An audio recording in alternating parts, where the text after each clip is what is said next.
At 11:47 on a cold November night, Lauren Mitchell pulled her SUV onto the shoulder of a nearly empty highway just outside Portland because for the first time in nearly 3 years, she could no longer convince herself the fear she was feeling was irrational. Thick fog rolled across the road so heavily that the world beyond her headlights barely existed anymore. And somewhere behind her, partially hidden inside the gray darkness, sat the same black sedan that had followed her for almost 30 minutes without passing once. Lauren checked her phone again, desperately hoping service bars might somehow reappear, but the battery remained at 1%, blinking red against the dark screen like a countdown. Her breathing had already changed by then. Faster, uneven. She kept telling herself she was overreacting because that was what Lauren Mitchell always did whenever instinct tried warning her about something uncomfortable emotionally. She explained things away, rationalized them, reduced fear into coincidence because fear felt embarrassing to her after years spent proving she could survive life alone without needing anyone's protection. But tonight felt different. The black sedan moved slowly closer through the fog until it stopped directly beside her vehicle. Lauren gripped the steering wheel so tightly her fingers hurt, while trying desperately not to look toward the driver immediately. Every instinct inside her body screamed to leave, lock the doors, and drive anywhere except home. But she stayed frozen for one terrible moment too long, because deep down she still wanted proof she was imagining things. Then the driver raised something against the passenger side window. A handwritten sign, thick black letters shaking slightly beneath dim dashboard light. "Don't go home." Lauren stared at the message without moving because suddenly every strange thing from the past several months came rushing back into her mind at once. The unexplained power outages, the late-night phone calls with nobody speaking, the moments she found doors unlocked after clearly remembering securing them earlier. The feeling of being watched through windows late at night while trying to sleep. Even worse were the moments she ignored entirely because admitting they frightened her emotionally would mean admitting she was not nearly as safe or independent as she wanted believing after the divorce. Then the sedan pulled away, suddenly disappearing back into the fog before Lauren could even see the driver's face clearly. And for several long seconds, she simply sat there trying to decide whether she had just escaped danger or ignored the only warning she was ever going to get. Before we dive deeper, let us know in the comments where you're watching from. We'd love to hear from you. And don't forget to hit that subscribe button so you never miss any of our upcoming videos. Because the story of Lauren Mitchell is not simply about stalking, fear, or the terrifying possibility that someone had secretly entered her life without her knowledge. It is about something psychologically deeper and far more unsettling emotionally. It is about what happens when someone spends so many years being taught not to trust themselves that instinct itself slowly becomes impossible to recognize clearly. Most people imagine danger arriving dramatically enough that they would immediately know exactly what to do. But reality often works differently. Sometimes the scariest situations begin quietly, with small moments your body notices before your mind allows itself to believe them. A strange car, a missing object, a feeling you cannot explain logically. And the truly dangerous part is that many people have trained themselves to ignore those signals completely because sounding paranoid feels worse emotionally than staying vulnerable. Lauren Mitchell understood that mentality better than anyone. By the time she encountered the black sedan that night, Lauren had already spent years rebuilding her life after a marriage that quietly changed the way she viewed her own instincts. Publicly, her life looked stable again. Successful freelance photography business, quiet home outside the city, independence, freedom. But emotionally, Lauren still carried habits shaped by years of subtle manipulation she barely recognized at the time. During arguments, Ryan Mitchell always made her feel unreasonable for reacting emotionally to things she could not fully prove. If she questioned inconsistencies, he called her anxious. If she noticed strange behavior, he accused her of overthinking. Eventually, Lauren stopped trusting her reactions entirely, because constantly defending your own intuition becomes exhausting after enough years. That detail matters because long before disaster enters someone's life physically, it often enters psychologically first by teaching them to doubt the internal voice trying to protect them. Lauren turned the ignition key slowly and sat watching fog drift across the empty road while trying to decide whether to drive toward the nearest police station instead of home. She considered it seriously for almost 10 full seconds. But then embarrassment crept in. What would she even say? That a stranger held up a handwritten warning sign from another car? That she suddenly felt unsafe for reasons she could not explain clearly? The logical part of Lauren's mind immediately began constructing harmless explanations because logic always felt safer emotionally than fear. Maybe it was a prank. Maybe someone mistook her vehicle for somebody else. Maybe the driver was mentally unstable. Anything sounded more comforting than accepting the possibility that somebody genuinely knew something dangerous about where she was heading that night. So Lauren ignored the feeling in her chest, and she drove home. Later, investigators would replay that decision repeatedly while trying to understand exactly when the situation surrounding Lauren Mitchell transformed from unsettling coincidence into something catastrophic. Because the terrifying truth about stories like this is that disaster rarely begins with one giant obvious mistake. It usually begins with small, ignored warnings accumulating slowly until eventually someone realizes they were never safe in the first place. As Lauren drove through the fog-covered roads toward her isolated house outside Portland, another memory suddenly surfaced that she had not thought about in months. Her best friend Megan sitting across from her during lunch one afternoon, laughing softly after Lauren dismissed yet another uncomfortable feeling about someone lingering near her property repeatedly. You always explain away bad feelings instead of listening to them. Lauren laughed at the comment back then because it sounded dramatic. But before this night ended, that sentence would become horrifying. And somewhere behind her, hidden once again inside the fog, the black sedan returned silently to the road. At 44 years old, Lauren Mitchell had built an entire identity around being the kind of woman who handled problems logically instead of emotionally. After her divorce, that mindset became even more important to her because independence stopped feeling like a personality trait and started feeling like survival.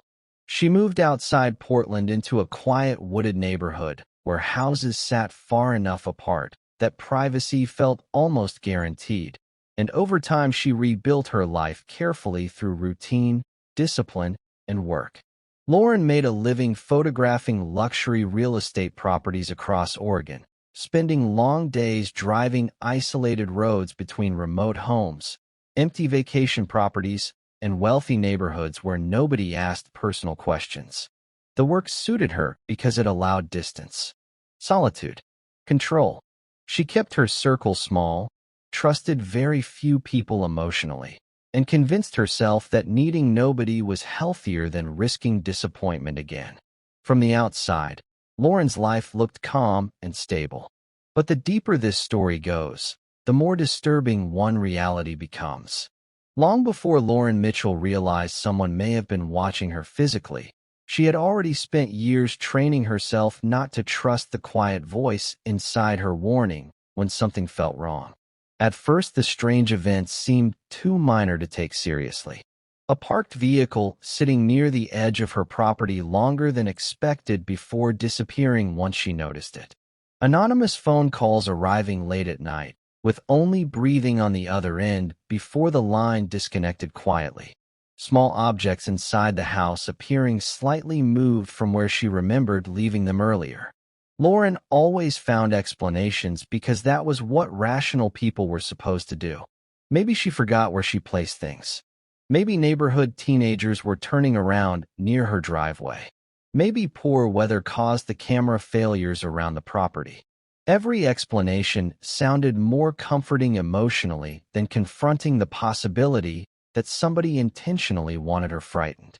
And perhaps most dangerous of all, Lauren genuinely believed dismissing fear made her stronger somehow. But fear does not disappear simply because people refuse listening to it. Over the next several months, the incidents became increasingly difficult to ignore logically. Her Ring doorbell cameras started malfunctioning during strange windows of time, almost exclusively late at night. Sometimes entire recordings vanished without explanation.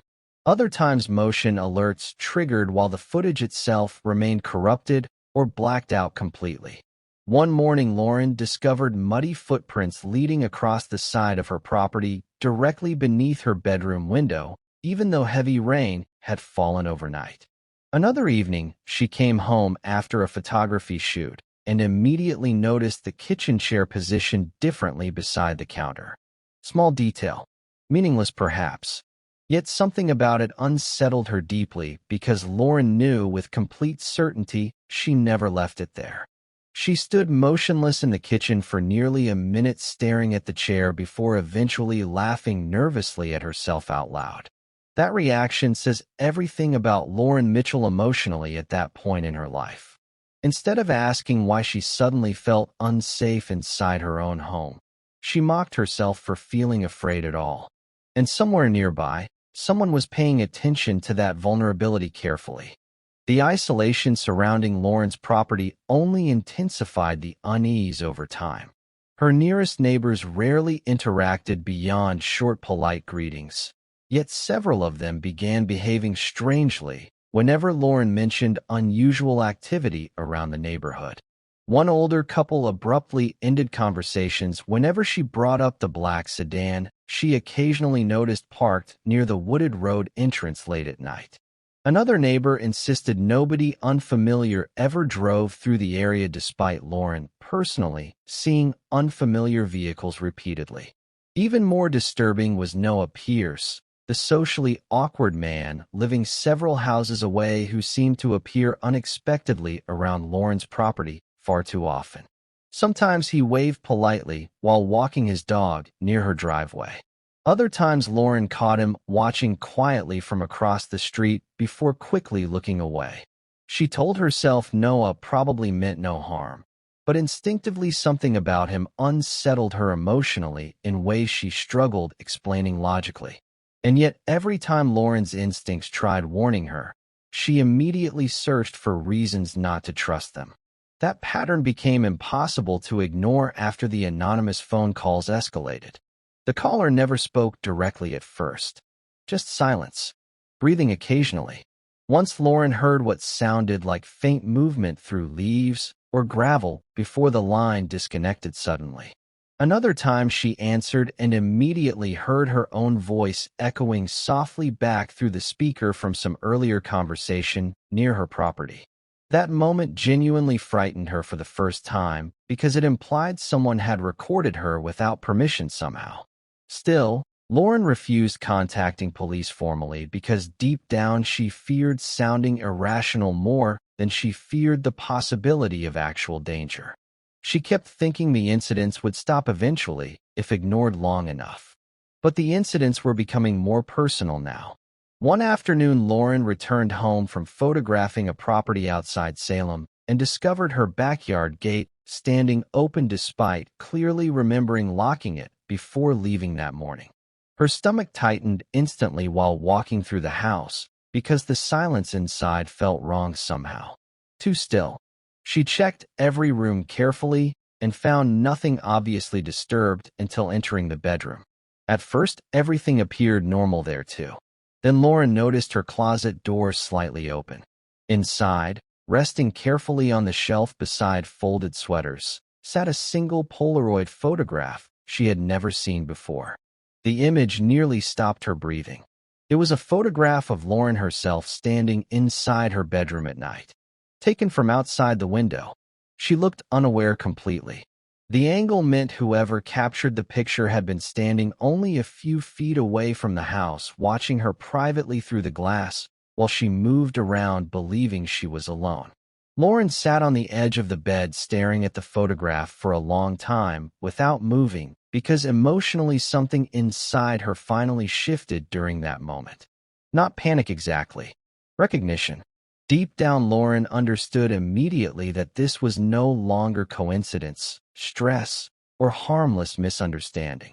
Somebody had been close enough to study her routines, access her property, and watch her without detection for weeks, maybe longer. And suddenly the warning from the highway earlier that night returned to her mind with terrifying clarity. Don't go home. The question now was not whether someone had been watching Lauren Mitchell. The question was why somebody else wanted to warn her before it was too late. To understand why Lauren Mitchell ignored so many warning signs for so long, you first have to understand the kind of person she became after her marriage ended. Because people often imagine victims of manipulation as emotionally fragile or obviously vulnerable, but Lauren was neither of those things. She was intelligent, organized, independent, and deeply practical in the way many people become after surviving years of emotional disappointment quietly. Friends admired her because she appeared capable of handling almost anything alone. She rarely asked for help, avoided unnecessary drama, and carried herself with the calm confidence of someone who rebuilt her entire life through discipline after losing faith in depending on other people emotionally. That self-reliance became central to Lauren's identity after the divorce because it allowed her to believe she would never again become trapped inside a relationship where someone slowly convinced her that her own emotions were irrational. But the terrifying irony behind Lauren's story is that the habits she developed to protect herself emotionally eventually made her easier to manipulate later. Several years earlier, Lauren's life looked completely different. She lived inside Portland with her husband Ryan Mitchell and worked part-time while trying to balance marriage, financial pressure, and the exhausting emotional unpredictability that quietly shaped their relationship over time. Publicly, Ryan appeared charming, supportive, and deeply devoted to Lauren. Friends described him as attentive and charismatic, the kind of man who remembered birthdays, volunteered help easily, and knew exactly how to make strangers trust him within minutes. But privately, the relationship operated very differently emotionally. Ryan rarely shouted or behaved aggressively in obvious ways. Instead, his control emerged slowly through subtle emotional pressure difficult to explain clearly to outsiders. If Lauren questioned inconsistencies in his stories, Ryan accused her of overthinking. If she reacted emotionally to situations making her uncomfortable, he calmly explained why her reactions were unreasonable. Eventually, Lauren stopped arguing altogether because defending instincts she could not logically prove became emotionally exhausting after enough years. That detail matters more than it first appears, because by the time Lauren finally divorced Ryan, she no longer fully trusted her own intuition consistently anymore. The divorce itself devastated her emotionally in ways she rarely admitted publicly afterward. Not because she still loved Ryan romantically, but because ending the marriage forced Lauren to confront how much of herself she quietly lost while trying to maintain peace inside the relationship. She moved outside the city deliberately afterward, purchasing a secluded home surrounded by woods where silence and distance felt safer emotionally than closeness. Then she built her freelance real estate photography business from the ground up entirely on her own. Long drives between isolated properties became therapeutic somehow. She controlled her own schedule, answered to nobody personally, and avoided emotional vulnerability almost completely. Over time, Lauren convinced herself this new version of independence meant healing. But emotional survival and emotional healing are not always the same thing. Lauren became exceptionally skilled at appearing emotionally stable while quietly suppressing discomfort beneath logic instead. Fear embarrassed her because fear reminded her too much of the years Ryan spent convincing her that emotional reactions made her irrational. So whenever instinct warned her about something uncomfortable later, Lauren immediately searched for practical explanations before allowing herself to feel afraid. That psychological habit would eventually become one of the most dangerous parts of this entire story. Ryan Mitchell never fully disappeared from her life either. Even years after the divorce, He remained present in quiet, complicated ways that unsettled Lauren emotionally more than she admitted publicly. He called occasionally just to check in, sent thoughtful messages during holidays, offered help whenever something broke around the property despite Lauren insisting she could manage alone. To outsiders, Ryan appeared respectful and mature about the separation, which only made Lauren feel more conflicted privately whenever discomfort surfaced around him emotionally. Because the truth was complicated, Ryan never behaved badly enough publicly to fit the image of obvious threat. That ambiguity made Lauren constantly question herself instead of him whenever instinct whispered something felt wrong. Then there was Detective Carla Reyes. Carla first entered Lauren's life after several reports involving unexplained late-night activity near the property began surfacing around the neighborhood. Unlike many officers who dismissed strange complaints quickly without evidence, Carla listened carefully whenever Lauren described the camera failures, anonymous calls, and unsettling feeling that someone had entered the property repeatedly. Sharp instincts defined Carla professionally. She spent years investigating stalking cases and understood something many people overlook emotionally. Victims often recognize danger long before they can explain it clearly. That was why Carla became increasingly concerned watching Lauren rationalize away incidents that individually seemed minor but collectively formed a disturbing pattern psychologically. "You keep trying to prove your fear wrong," Carla told her quietly during one conversation inside the kitchen. "Sometimes instinct notices danger before evidence catches up." Lauren smiled politely at the comment, but dismissed it internally almost immediately because instinct still sounded too emotional to trust completely. Carla noticed that reaction too. The detective later admitted something about Lauren unsettled her professionally from the beginning. Not because Lauren appeared paranoid, but because she seemed almost trained not to believe herself. And then there was Noah Pierce. Noah lived several houses away from Lauren inside the same wooded neighborhood and immediately stood out because of how awkwardly he interacted with people socially. Quiet, nervous, frequently avoiding eye contact during conversations. He worked remotely from home, rarely attended neighborhood gatherings, and developed a reputation locally as strange but harmless. Yet Noah appeared around Lauren's property often enough that she noticed eventually. Sometimes he offered to help carry equipment from her vehicle unexpectedly. Other times he appeared walking nearby late at night, claiming he could not sleep. Lauren never felt entirely comfortable around him emotionally, because something about Noah's behavior felt unpredictable, though she struggled explaining why logically. That uncertainty became important later because Noah represented exactly the kind of person Lauren instinctively distrusted outwardly, while remaining blind to more familiar forms of danger operating much closer emotionally.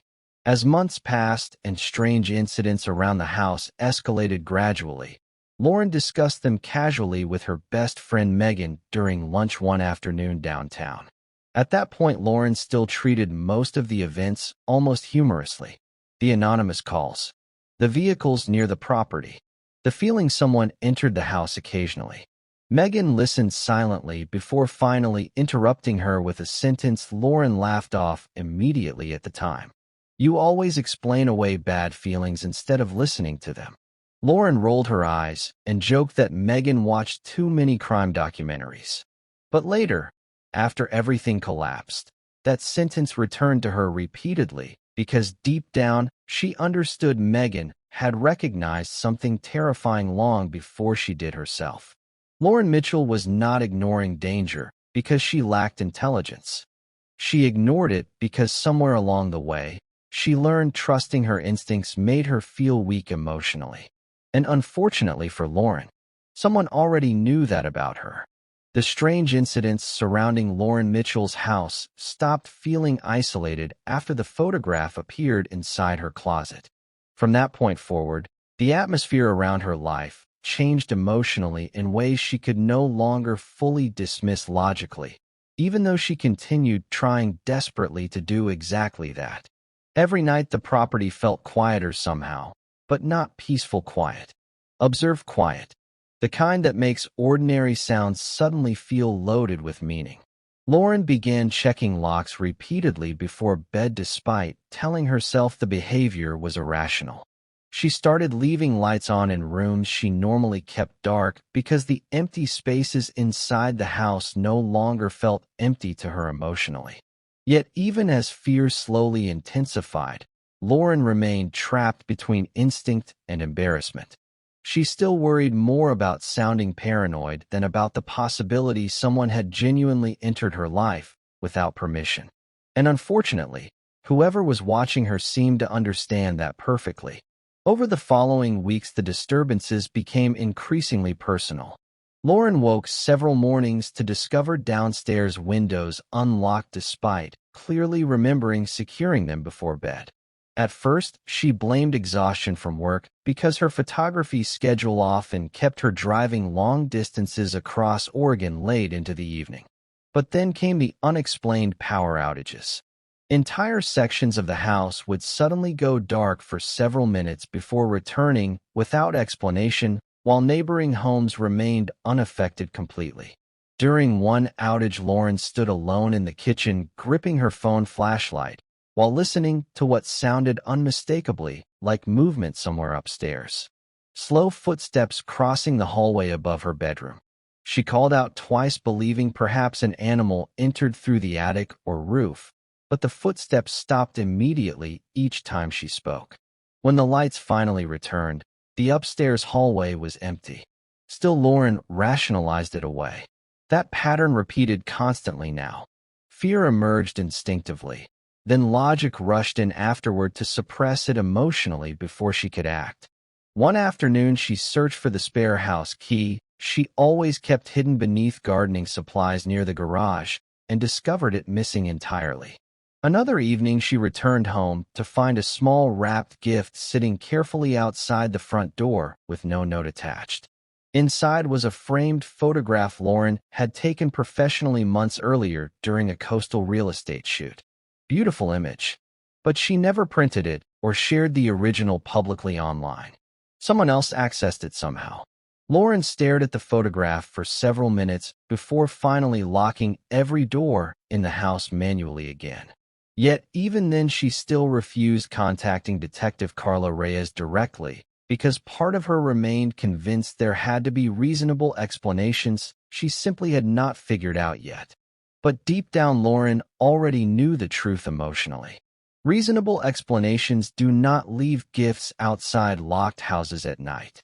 The worst moments always came after midnight. That was when the property itself seemed to change personality somehow. Lauren began hearing footsteps outside her bedroom window late at night, followed occasionally by soft movement near the side entrance leading toward the woods. Twice she opened the curtains suddenly, hoping to catch whoever frightened her. But both times she saw nothing except darkness and swaying trees beneath distant porch lights. Sleep became increasingly difficult because instinct kept her half awake, listening for sounds she could no longer convince herself were imaginary. Yet every morning she still forced herself back into routine. Coffee, work, emails, photography appointments. Lauren desperately wanted normal life to continue because acknowledging genuine danger meant confronting how vulnerable she truly was emotionally beneath all the independence she built since the divorce. Then came the night everything finally changed permanently. Lauren spent the evening photographing a luxury property nearly 2 hours outside Portland and left later than expected after editing shots on-site with the client. By the time she started driving home, thick fog already covered most of the highway stretching through isolated wooded roads toward her neighborhood. At first, the drive felt ordinary enough until headlights appeared behind her vehicle and remained there mile after mile without passing once. The black sedan again. Same broken headlight. Same unsettling distance maintained carefully behind her SUV. Lauren's chest tightened immediately because now she recognized the car without uncertainty. She accelerated slightly. The sedan matched her speed. She slowed down. It slowed too. For nearly 30 minutes, the vehicle stayed behind her silently through the fog. Twice Lauren considered turning toward the police station downtown instead of continuing home. She even reached for her phone, intending to call Detective Carla Reyes directly despite the dying battery. But then embarrassment returned again. What if the driver really was just another commuter heading the same direction? What if she showed up at the police station frightened over coincidence? Lauren hated the idea of appearing irrational emotionally because deep down she still measured strength through how effectively she controlled fear publicly. So she ignored the instinct warning her to keep driving. And she went home. The moment Lauren pulled into the driveway, something felt wrong immediately. Every light inside the house was dark despite the timer system she always left active while working late. The front porch light flickered once before going completely out. Lauren remained inside the SUV, gripping the steering wheel while trying to calm herself logically. Then she noticed the front door slightly open. Only a few inches, but enough. Her stomach dropped instantly because Lauren knew with complete certainty she locked that door before leaving earlier that morning. She stepped from the vehicle slowly while scanning the property, desperately hoping to see some harmless explanation waiting nearby. Nothing moved. No sound except wind through trees and distant rainwater dripping from gutters. Lauren entered the house, carefully calling out hello despite already knowing nobody should be there. The silence inside felt terrifying. Then she noticed the alarm panel beside the entryway. Disabled. Mud-covered footprints stretched faintly across the hallway floor, disappearing deeper into the house. Family photographs lining the wall had all been turned face down carefully one by one, as though someone intentionally erased every face inside the home. Lauren backed away instinctively while reaching for her phone flashlight, because panic finally overwhelmed logic completely now. She moved toward the downstairs bathroom, intending to lock herself inside and call police immediately. That was when she saw the message written across the mirror. "I tried to warn you." Lauren froze. The handwriting looked rushed, uneven, like someone wrote it quickly before leaving. Then came the sound upstairs. A single floorboard creaking directly above her head. Lauren looked upward slowly while every instinct inside her screamed to run. Another creak followed, closer this time. Then suddenly every light inside the house went black at once. Total darkness.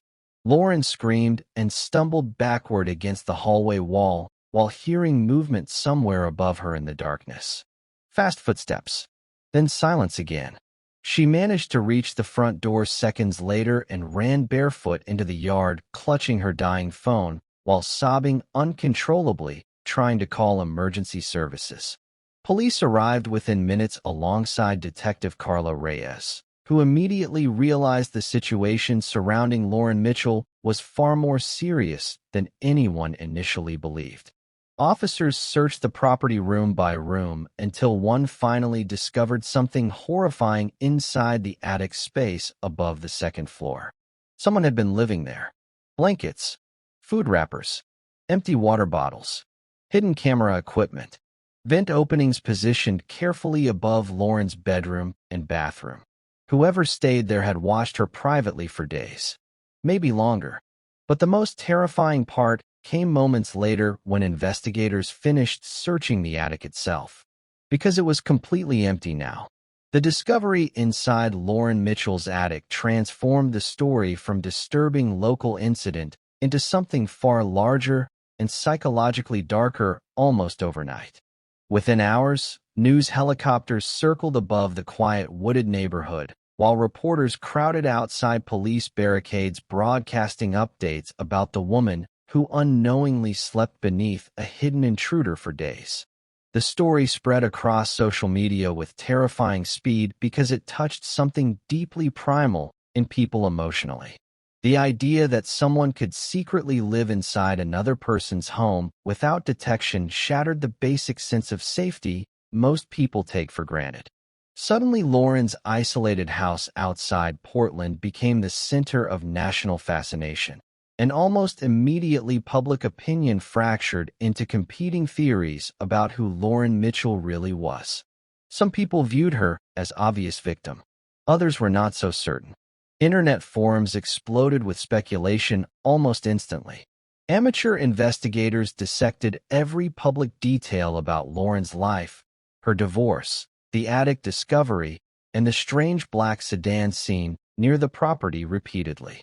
One group insisted Lauren was a stalking survivor whose warnings had been ignored too long by authorities. Another argued she exaggerated events psychologically after isolation and divorce damaged her emotionally. More cynical voices accused her of staging parts of the incident entirely for attention or publicity connected to her photography business. The internet transformed Lauren from frightened homeowner into symbol people projected their own fears and suspicions onto. That public scrutiny devastated her emotionally, because suddenly strangers debated whether the terror consuming her life was even real. And the worst part was that sometimes Lauren herself no longer knew what to believe either. Detective Carla Reyes noticed the deterioration immediately during the days following the attic discovery. Lauren stopped sleeping almost completely because every sound inside the house now felt threatening. She installed additional cameras in nearly every room despite barely trusting the footage anymore after repeated system failures. She carried a weapon constantly, even while walking between rooms inside the property. Windows remained covered at all times. Doors locked repeatedly throughout the day. Neighbors she once greeted politely now frightened her, because paranoia changes ordinary human behavior into potential threat eventually, if fear lasts long enough. Carla understood that reaction psychologically. Once someone realizes their private space has already been violated secretly, the mind begins treating every unknown variable like possible danger afterward. But while Lauren's emotional stability deteriorated publicly, the investigation itself became far more complicated privately, because almost every possible explanation contained details that seemed believable. Ryan Mitchell immediately became one of the primary subjects investigators examined closely. From the outside, the theory made sense emotionally. Ex-husband. History of manipulation. Continued involvement in Lauren's life years after divorce. Detectives discovered Ryan still possessed old access codes connected to Lauren's security system from earlier years, though he claimed never using them after the separation. Several neighbors also reported seeing Ryan's vehicle near the property occasionally during previous months despite Lauren insisting she rarely invited him over anymore. Yet every time investigators pushed deeper into Ryan's timeline, inconsistencies emerged. Some evidence pointed toward him clearly.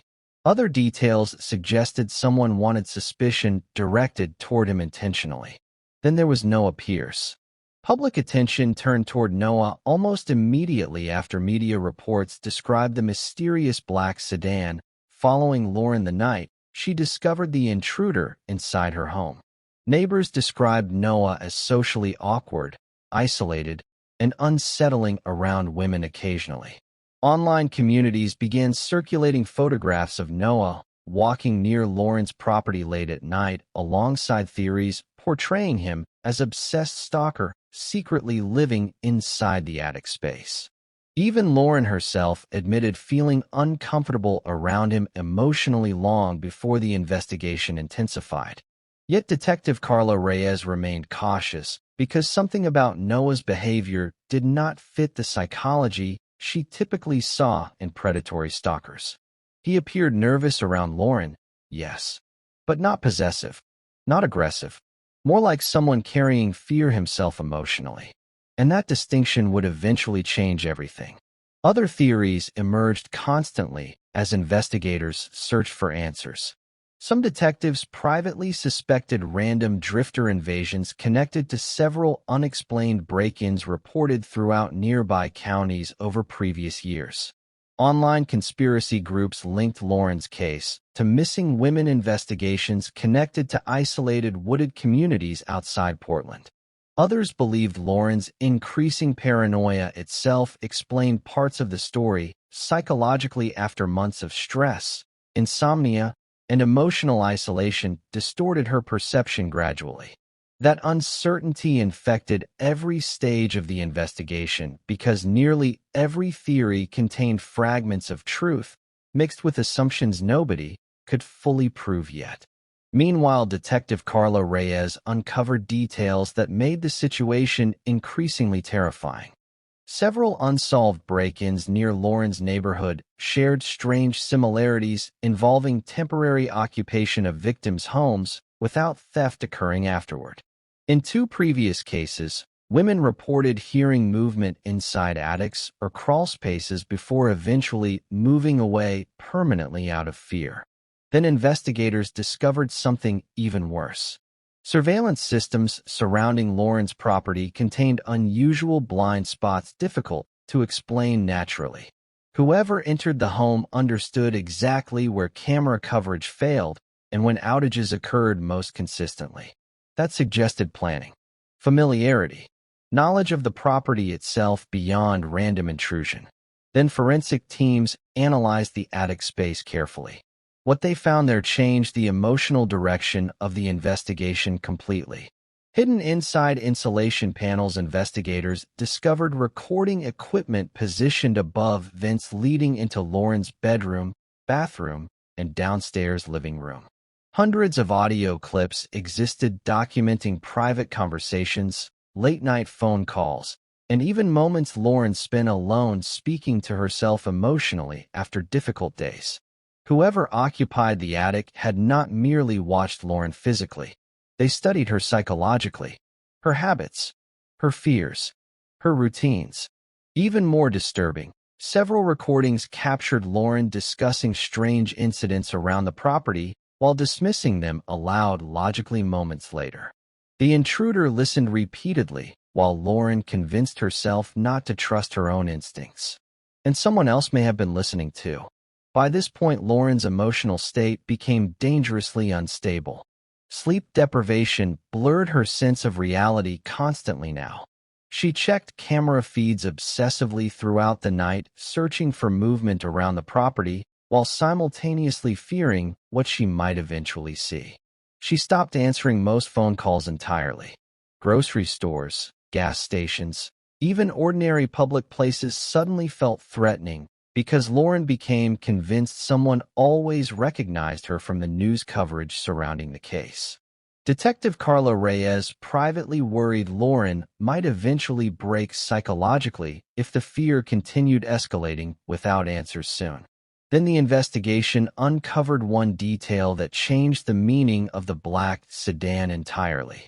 Traffic cameras from the highway the night Lauren drove home through the fog finally produced partial footage investigators initially overlooked. After enhancing the recordings, detectives realized something disturbing. The black sedan repeatedly attempted positioning itself between Lauren's SUV and another vehicle following farther behind both of them throughout portions of the drive. At first, investigators assumed the sedan itself represented the threat, but the footage suggested something very different emotionally. The driver may have been trying to intercept Lauren instead.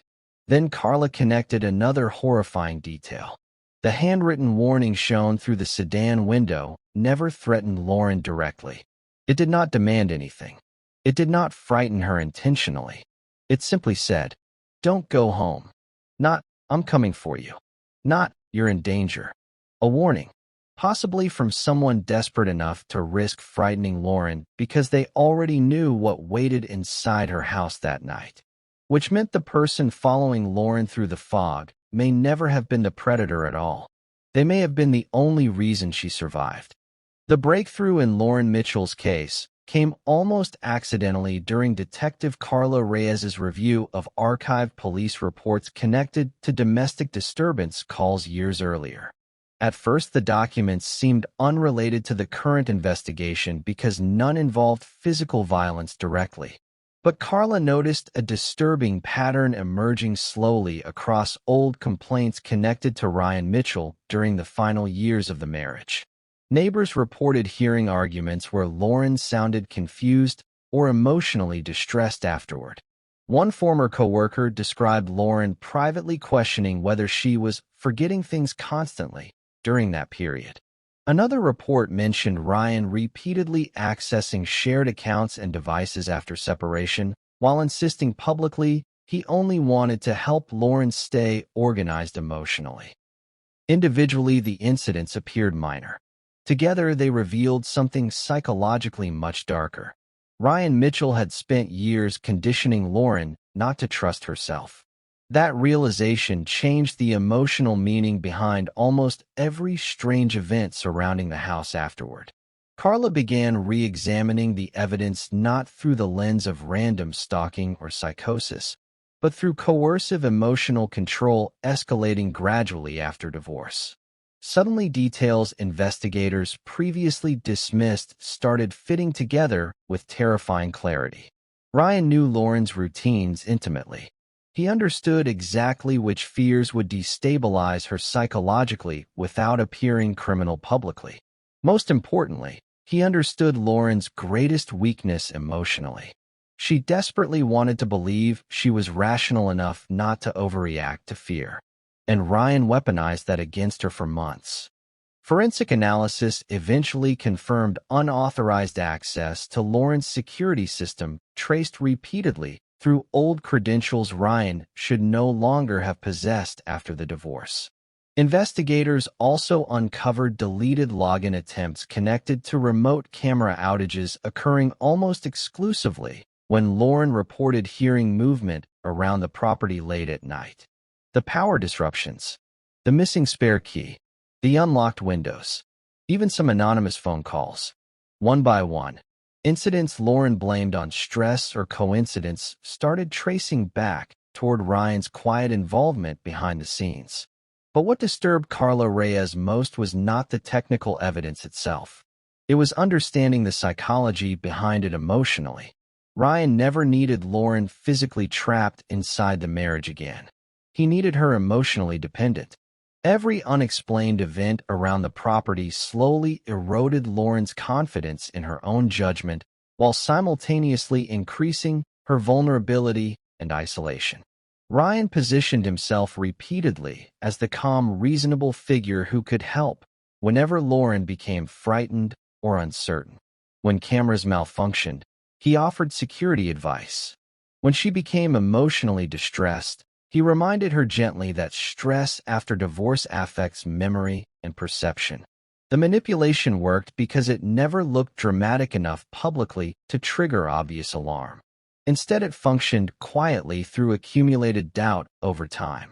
But Ryan Mitchell was not alone in the story the way everyone initially believed. Because while investigators focused on Ryan as possible stalker, someone else had already discovered pieces of the truth weeks earlier. Noah Pierce.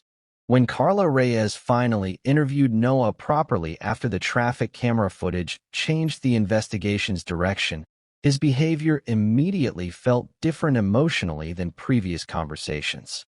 He looked exhausted, frightened even. For several minutes, Noah struggled speaking clearly while repeatedly asking whether Ryan Mitchell knew police were questioning him again. That reaction alone told Carla something important psychologically. Noah was not afraid of being exposed as predator. He was afraid of someone else entirely. Eventually, the full story emerged.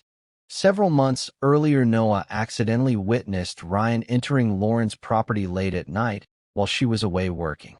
At first, Noah assumed Ryan still possessed permission because of their history together. But over time, he noticed increasingly disturbing patterns. Ryan appeared around the property during unexplained power outages. Cameras malfunctioned shortly after his visits. Once Noah saw Ryan leaving the side entrance carrying equipment Lauren later reported missing temporarily inside the house. Another night, he overheard part of a phone conversation where Ryan described Lauren as emotionally unstable lately, while laughing softly to someone else. That detail unsettled Noah deeply because Lauren herself appeared frightened increasingly often during neighborhood encounters afterward. Noah wanted to warn her immediately, But people like Noah Pierce spend their entire lives understanding exactly how others perceive them emotionally. Awkward, strange, uncomfortable. The kind of man women instinctively avoid alone at night. Noah knew Lauren already felt uneasy around him socially long before the investigation intensified. So instead of approaching directly, he tried warning her anonymously because he believed frightening Lauren temporarily might protect her from something worse eventually. The black sedan belonged to Noah. The handwritten sign was real desperation. Don't go home. By the night Lauren encountered him on the fog-covered highway, Noah already suspected Ryan planned entering the property again while Lauren remained alone. Earlier that evening, Noah reportedly confronted Ryan privately after seeing him near Lauren's neighborhood carrying bags toward the wooded area behind the property. According to Noah, Ryan became threatening immediately once he realized someone noticed his behavior. He warned Noah to mind his own business and implied Lauren would never believe accusations against him anyway because she already viewed Noah as unstable emotionally. And devastatingly, Ryan was right. When Detective Carla Reyes explained the full sequence of events later, Lauren struggled processing the emotional reality of what happened because the truth inverted almost every instinct she trusted publicly. The man she spent months fearing most intensely was actually the only person trying to protect her. Meanwhile, the familiar figure she kept rationalizing away emotionally was quietly manipulating her entire sense of safety from the beginning. Lauren replayed the highway encounter repeatedly afterward inside her mind. Noah never threatened her, never approached aggressively, never chased her vehicle recklessly. He simply held up a warning because he knew she was driving directly toward danger. But Lauren ignored him because something about Noah felt socially uncomfortable, while Ryan still felt emotionally familiar despite years of subtle manipulation. That realization nearly destroyed her psychologically, because suddenly Lauren understood something horrifying about human instinct itself. Her body had sensed danger correctly for months. She simply attached the fear to the wrong person. And the reason she misread the situation was deeply tragic emotionally. Ryan spent years teaching Lauren to distrust her own discomfort whenever it pointed toward him, while simultaneously encouraging fear toward uncertainty, awkwardness, and emotional unpredictability elsewhere. By the time real danger escalated around her life, Lauren no longer knew how to separate genuine instinct from conditioned emotional responses anymore. That was the true damage Ryan Mitchell caused. Not merely stalking, not merely surveillance. He reshaped Lauren's relationship with her own intuition until familiarity itself felt safer than truth. And once Lauren finally understood that reality completely, one devastating question became impossible to escape emotionally. How many warnings had she ignored long before the night everything finally collapsed?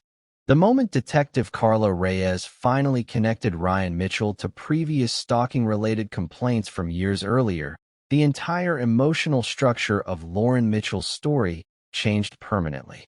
Until then, investigators still viewed the situation through fragmented possibilities. Maybe Lauren suffered psychological deterioration from stress and isolation. Maybe a random intruder targeted her property. Maybe Noah Pierce represented the real danger all along. But Carla understood something many people miss about manipulation. The most effective emotional control rarely appears dramatic from the outside. It accumulates quietly through hundreds of moments, teaching someone not to trust themselves anymore. Once Carla revisited Lauren's divorce history through that lens, disturbing patterns suddenly emerged everywhere. Years before the attic discovery, several unofficial complaints connected to Ryan Mitchell already existed inside police databases. None resulted in arrests because individually they seemed too minor to justify legal action. A neighbor once reported Ryan appearing outside Lauren's apartment repeatedly after separation, despite claiming publicly he respected boundaries completely. Another complaint involved unexplained access to shared online accounts months after the divorce paperwork finalized. One report described Lauren privately telling a friend she sometimes felt watched after leaving the marriage, but later insisting she was probably imagining things emotionally. That phrase stayed with Carla because victims of coercive emotional control often minimize their own instincts automatically after years spent being conditioned to doubt them. And Ryan Mitchell understood exactly how to exploit that weakness psychologically. The deeper investigators examined digital records surrounding Lauren's property, the more terrifying the manipulation became. Ryan secretly retained access to portions of Lauren's home security network using archived credentials she forgot still existed after the divorce. Through that access, he monitored camera feeds remotely, disabled recording systems during specific time windows, and learned Lauren's daily movements with disturbing precision. He entered the house repeatedly while Lauren worked late photography assignments across Oregon, not to steal valuables, not to attack her physically, but to destabilize her emotionally in subtle ways difficult to explain logically afterward. He moved furniture slightly, unlocked windows, repositioned photographs, removed objects temporarily before returning them later. Every incident seemed harmless alone. Together, they slowly eroded Lauren's confidence in her own memory and perception. That was the real goal. Ryan wanted Lauren emotionally dependent again. He understood Lauren's deepest fear after the divorce was appearing irrational or unstable emotionally.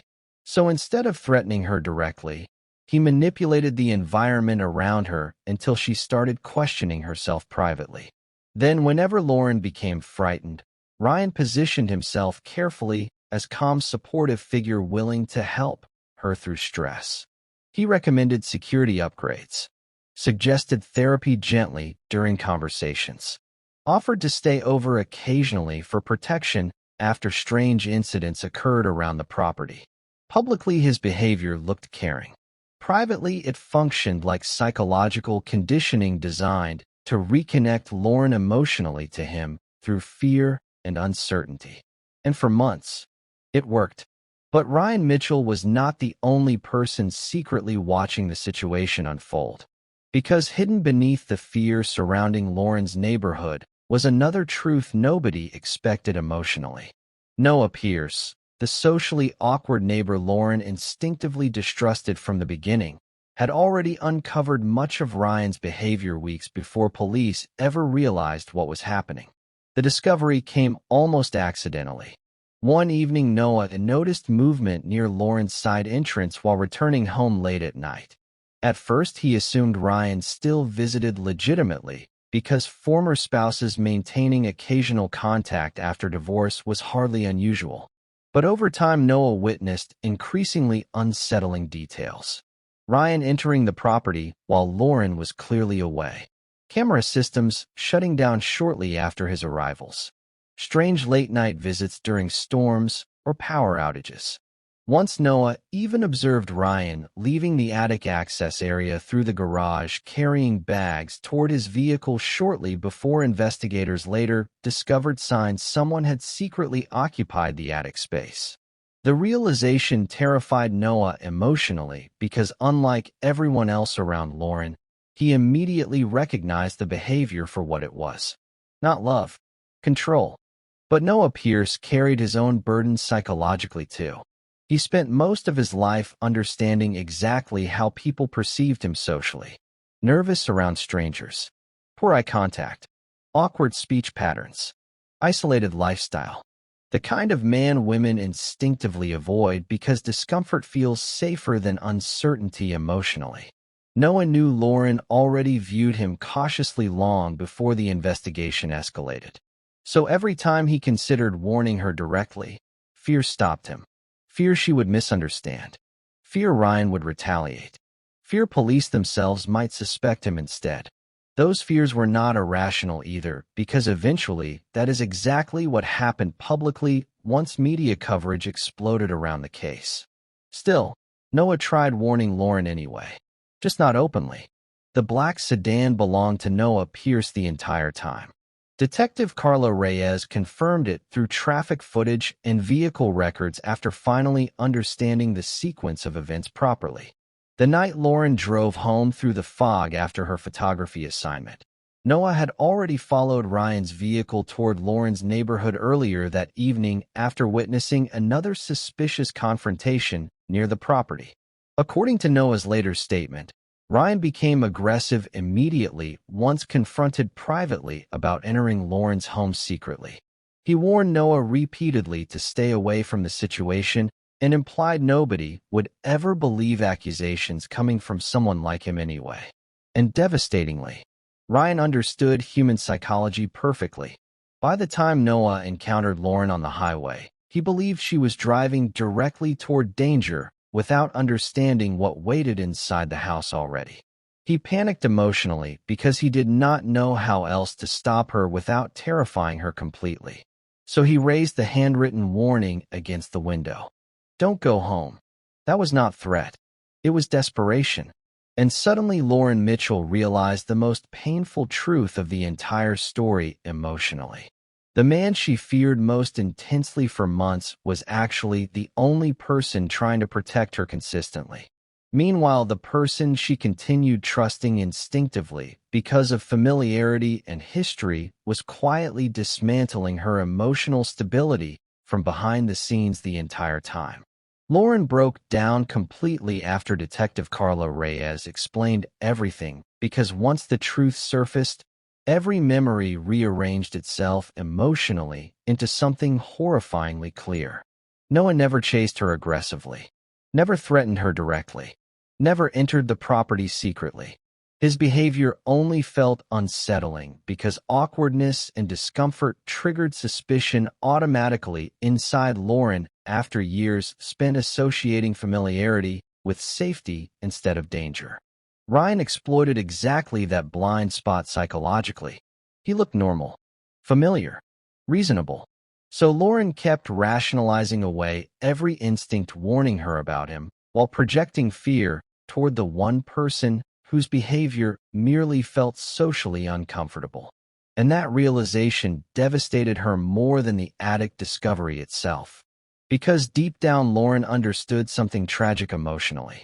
Her instincts had never actually failed her. She failed to trust where those instincts were pointing because years of manipulation taught her to prioritize familiarity over truth. Ryan conditioned Lauren slowly to doubt her own emotional reactions whenever they involved him directly.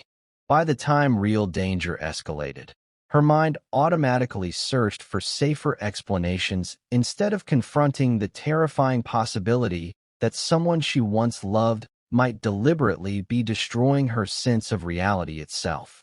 That was the true horror behind everything Ryan Mitchell did. Not simply stalking, not simply surveillance. He taught Lauren Mitchell to distrust herself so completely that when someone finally tried warning her honestly, she ran toward the wrong person instead. Ryan Mitchell's arrest should have felt like the end of the nightmare for Lauren Mitchell emotionally. By the time police executed the search warrant against him, investigators had already uncovered enough evidence to dismantle the carefully controlled image Ryan spent years building publicly. Hidden surveillance devices connected directly to Lauren's home. Archived recordings captured from inside her bedroom and kitchen. Security access logs proving repeated unauthorized entries into the property over several months. Backup drives containing photographs, schedules, camera feeds, and private notes documenting Lauren's routines with disturbing precision. Detective Carla Reyes later admitted the volume of material found inside Ryan's possession shocked even experienced investigators because the operation was not impulsive or chaotic emotionally. It was methodical, patient, controlled. Ryan studied Lauren the way someone studies a psychological experiment instead of former partner. And yet somehow the most disturbing moment came after his arrest, not before it. During interrogation, Ryan remained almost unervingly calm according to detectives present inside the room. He never raised his voice, never denied entering the property, never reacted emotionally, while investigators described the fear Lauren experienced believing someone secretly lived inside her home.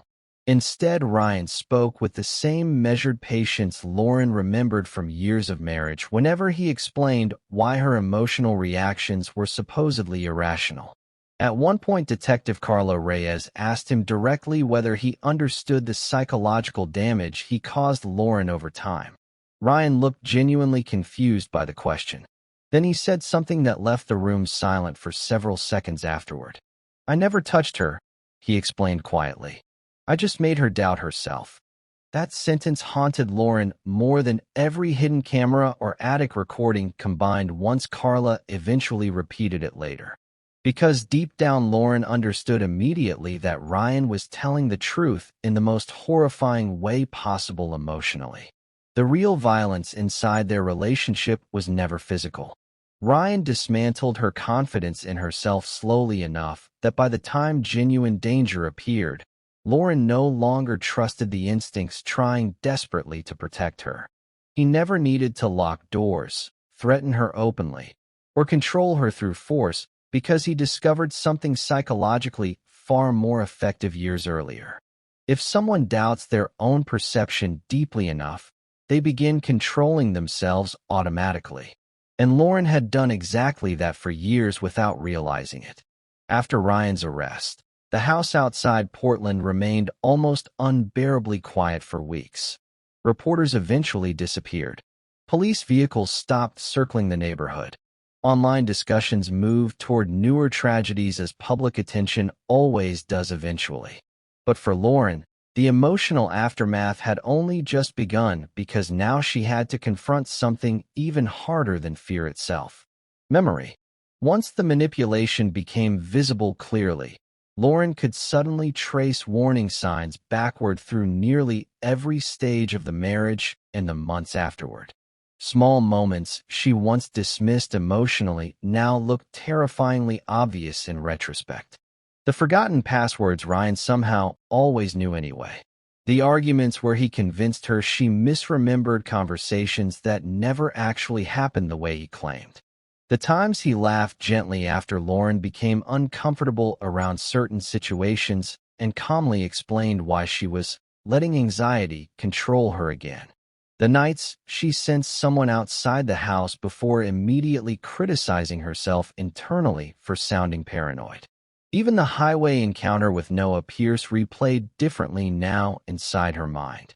Noah never looked threatening emotionally during those final moments beside her SUV. Frightened perhaps, desperate, but not dangerous. Lauren realized she interpreted his awkwardness as threat automatically, because Ryan spent years teaching her to distrust discomfort while trusting familiarity, no matter how unsafe it actually felt underneath. That realization nearly destroyed her emotionally, because Lauren Mitchell finally understood the true cost of manipulation is not merely fear. It is disconnection from yourself. For weeks after the arrest, Lauren spent long nights revisiting old voicemails, archived text messages, photographs, and security footage investigators recovered from Ryan's devices. Sometimes she sat awake until sunrise listening repeatedly to conversations she once believed were ordinary. Now every interaction carried hidden emotional pressure she failed recognizing before. Ryan subtly redirecting blame during arguments, encouraging Lauren to doubt memories, framing concern as irrationality. Even moments that once looked loving now felt contaminated somehow, because manipulation wrapped itself around care. So carefully Lauren struggled separating genuine affection from control afterward. And perhaps the most painful realization of all was understanding her instincts had actually been correct from the beginning. Every uneasy feeling, every moment of unexplained dread, every instinct warning her something inside the relationship felt wrong emotionally. Her body recognized danger long before her mind allowed itself to accept it. But over years of emotional conditioning, Lauren trained herself to override those warnings automatically because believing herself felt less safe than doubting herself. Ryan understood that process intimately. He did not simply manipulate events around Lauren physically. He manipulated her relationship with intuition itself until confusion became normal emotionally. That was why the story frightened so many people publicly once details emerged fully. Because Ryan Mitchell never resembled obvious monster audiences expect from thrillers or crime documentaries. He looked ordinary, calm, respectable. The danger came from how gradually he reshaped Lauren's reality over time until she became easier to control through self-doubt than force ever could have achieved. Months later, Lauren finally returned permanently to the house outside Portland after extensive renovations and security changes.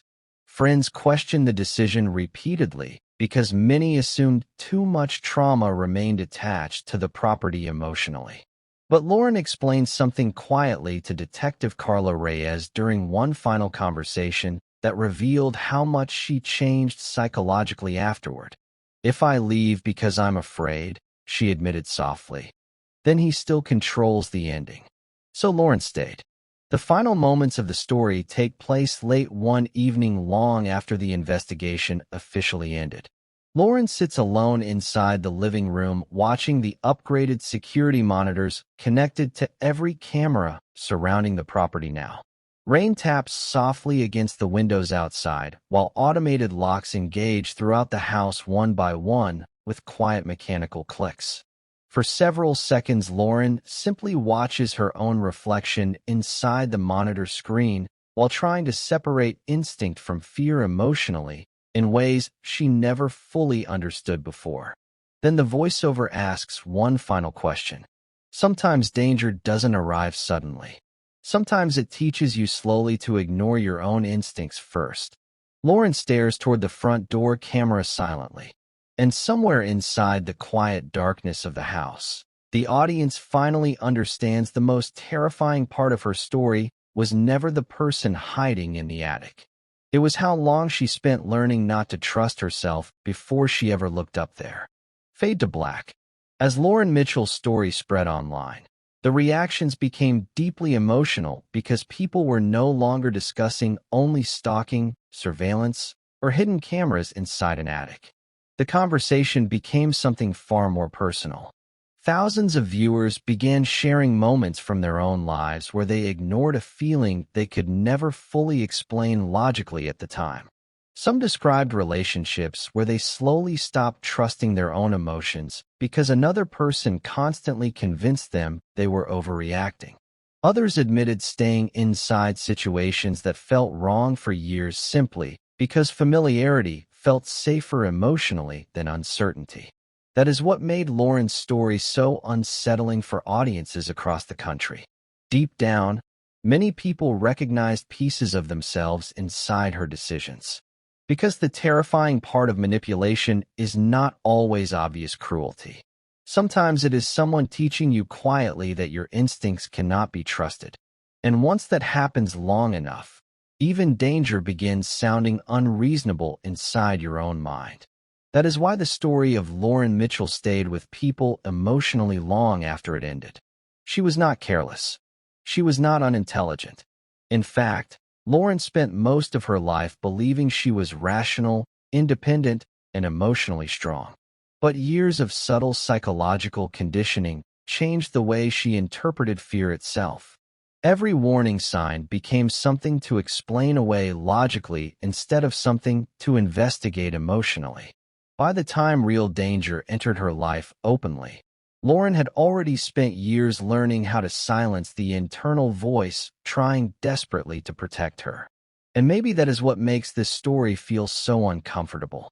Because many people watching realize they might not recognize manipulation happening to them either. So now the question becomes impossible to ignore emotionally. Do you think Lauren Mitchell ignored the warning signs? Or was she manipulated into doubting herself completely? Because depending on how you answer that question, the entire meaning of the story changes. Some viewers believe Lauren should have trusted her instincts much earlier no matter how irrational those fears initially seemed. Others believe Ryan Mitchell spent years dismantling her emotional confidence carefully enough that by the time the danger escalated, Lauren no longer knew how to separate intuition from anxiety anymore. And honestly, perhaps the most disturbing reality is that both things can exist at the same time. We also want to hear from you personally. Have you ever ignored a bad feeling and regretted it later? Do you believe emotional manipulation can actually destroy instinct over time? Let us know your thoughts down in the comments, because conversations like these reveal something important about human psychology that many people rarely discuss openly. Instinct is not always loud. Sometimes it appears quietly through discomfort, hesitation, tension, or fear that cannot yet be explained logically. And unfortunately, the people who manipulate others most effectively often understand exactly how to make those feelings seem unreasonable. If this story affected you emotionally, share it with someone who needs the reminder that trusting yourself is not weakness. And if you think Lauren Mitchell's story was disturbing, wait until you hear what happened after the next warning was ignored.